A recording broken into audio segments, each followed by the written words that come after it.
Donald Trump made a lot of promises as he was running for office, and it's already clear that he does not intend to make good on a lot of those. Basically, every week he rolls out that, I didn't really mean it about all those things, inflation, foreign policy, all of that. Well, I've been assuming that if he fails to make good on his promises, that's gonna be trouble for him.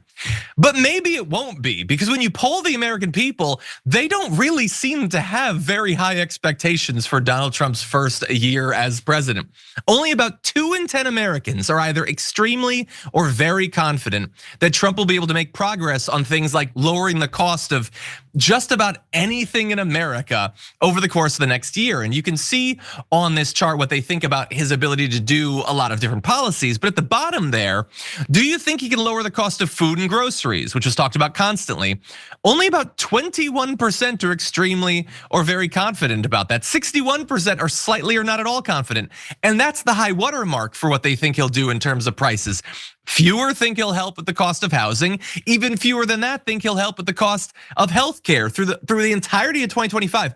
Only 16%. That means not even like half of what we've come to believe is like the core MAGA group, 32% of America, believe that he will actually help on those things. And there's a few things where they're pretty confident: immigration, national security. Although even there, those who are really confident he'll do well on those topics are massively outnumbered by those who don't. And so, look, I don't know for sure how much we should read into how they'll interpret the failures to come, but they don't seem to have much in the way of expectations. And honestly, maybe that's one of the reasons Donald Trump is getting out there and telling people ahead of time that he's really not gonna do anything. And we're not gonna play all of those instances from the past month, but here's a reminder of what he had to say about inflation recently. We will end inflation and make America affordable again. We're going to get the prices down. We have to get them down. It's too much. Economists of all stripes say that ultimately consumers pay the price of tariffs. I don't believe Can you guarantee American families won't pay more? I can't guarantee anything. I can't guarantee tomorrow. His default tone on the campaign trail is guaranteeing things, guarantee faster than anyone thinks on day one, instantly. And all of a sudden, the world's a chaotic place, Brett. What are you gonna do? It's just like so sad how desperate everyone is. And I don't mean like pathetic. I mean like it actually saddens me. The fact, like everybody's gotta know he's lying. In fact, most of the defenses of Donald Trump that I've heard from such high profile people, when you call out Donald Trump for saying horrible things that are insane, is don't worry, he's just lying. Like all the threats of all the things he's gonna do, horrible things. It's like windmills give you cancer. Oh no, he's just lying. Don't worry about that. And then then they yell at me when I'm like, guys, his tariffs only ever raise prices. Like, oh no, that's not the case. And now Donald Trump is saying, don't worry, I was just lying. And that's because people, I guess, flock to it for all kinds of reasons, but one of which is they're miserable. And that's so sad. That's the only explanation.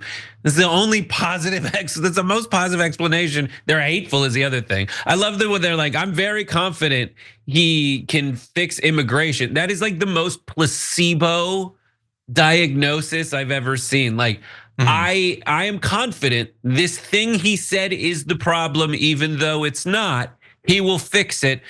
They think he's good on immigration, even though he didn't build the wall before. He's not like decidedly better at deporting people than Obama and Biden. It's just you think he is. Even though time after time, after you vote for him, he basically just goes full dark helmet and goes, fooled you. I appreciate that.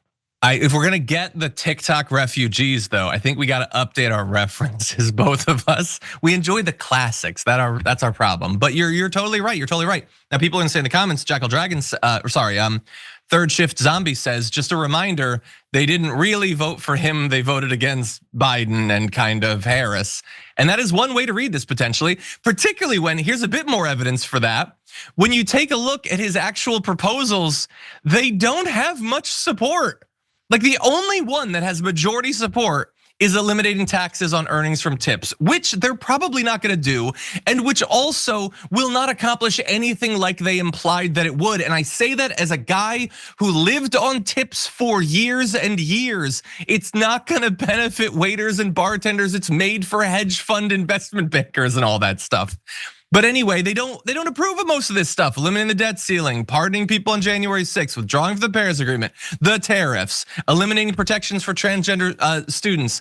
They don't actually want that stuff. So they voted for the guy who is gonna do a bunch of stuff they don't want, and they don't think he's gonna do the good stuff he promised to do. Duh. But anyway, but regardless, here's the weirdest wrinkle. They kind of like him. Because when you look at his favorability rating, it's now at 47.2%. Still net negative, but very narrowly. He will likely have a period of at least a few months where he briefly is positive. Now that number is gonna go down. It's entirely possible that before he finally croaks, he'll get lower than the 38.6% low that we have on that chart. But right now, the guy whose agenda they don't support and who doesn't think he'll improve things, they're kind of a fan of, Brett. Unfavorable is an active statement, or I don't like the guy is an active statement. My suggestion is that it's a combination of like dog brain, where it's just like, I don't know. For some reason I'm not as mad anymore. And like, I think it's a lot of people being like, I just genuinely don't care anymore.